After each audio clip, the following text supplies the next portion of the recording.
अस्सलामु अलैकुम वरहमतुल्लाहि वबरकातुहू। उम्मीद है कि आप तमाम खैर आफियत से होंगे। 3 वक्तों में कुरान करीम की तिलावत करना नाजाइज और हराम है। ये बात मैं नहीं बोल रहा हूँ, बल्कि मुझे किसी ने बतलाया है कि मुफ्ती साहब, हमने ये सुना है कि 3 वक्त में कुरान करीम की तिलावत करना हराम है। जब मैंने उनसे पूछा कि वो 3 वक्त कौन से हैं, तो उन्होंने बताया कि मुफ्ती साहब, हमने जो सुना है वो हम आपको बता रहे हैं कि एक जवाल के वक्त में कुरान करीम की तिलावत करना हराम है, और एक असर के बाद कुरान करीम की तिलावत करना हराम है, और एक रात की 12 बजे के बाद कुरान करीम की तिलावत करना हराम है।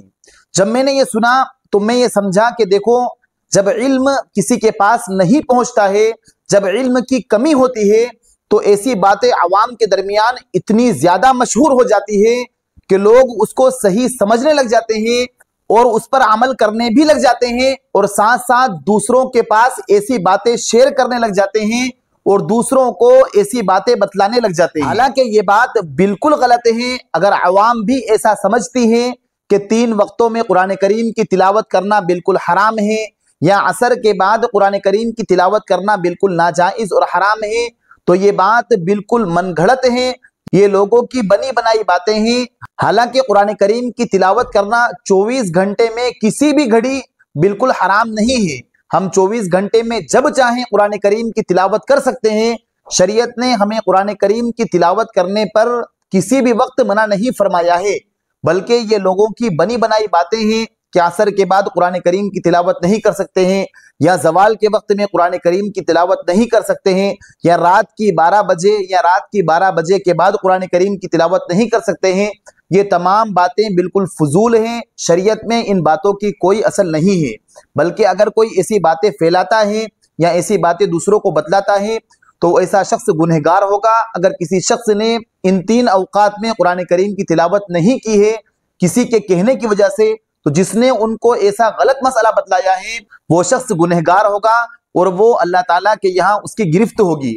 इसलिए कि हुजूर सल्लल्लाहु अलैहि वसल्लम ने हदीस मुबारका के अंदर साफ अल्फाज में ये फरमाया है, मन कज़ब अलैया मुतअम्मिदन फलियतबव्वा मक़अदहु मिनन नार, कि जिसने मेरी तरफ झूठी हदीस बयान की जिसको मैंने बयान नहीं किया है, वो अपना ठिकाना जहन्नम में बना ले। तो लिहाजा ऐसी गलत बातें आवाम के दरमियान में शेयर करना या सोशल मीडिया के जरिए से ऐसी बातें शेयर करना, ये बिल्कुल नाजायज और हराम है। हालांकि इन 3 अवकात में जो आवाम के दरमियान में मशहूर है, इन 3 अवकात में एक तो फजर की नमाज के बाद जिसे तुलुए आफ्ताब कहते हैं, और इसी तरीके से जवाल के वक्त में, और इसी तरीके से गुरूब आफ्ताब के वक्त नमाज पढ़ना मकरूह और हराम है, मकरूह तहरीमी है। लेकिन जो अवाम के दरमियान मशहूर है कि इन 3 अवकात में कुरान करीम की तिलावत करना हराम है या नाजायज है, ये तमाम बात बिल्कुल फजूल है। इस बात की कोई हकीकत नहीं है। हम कुरान करीम की तिलावत जब चाहें, जिस वक्त चाहें, कुरान करीम की तिलावत कर सकते हैं। शरीयत ने हमारे लिए कोई कैद कुरान करीम की तिलावत के बारे में बिल्कुल भी नहीं लगाई है।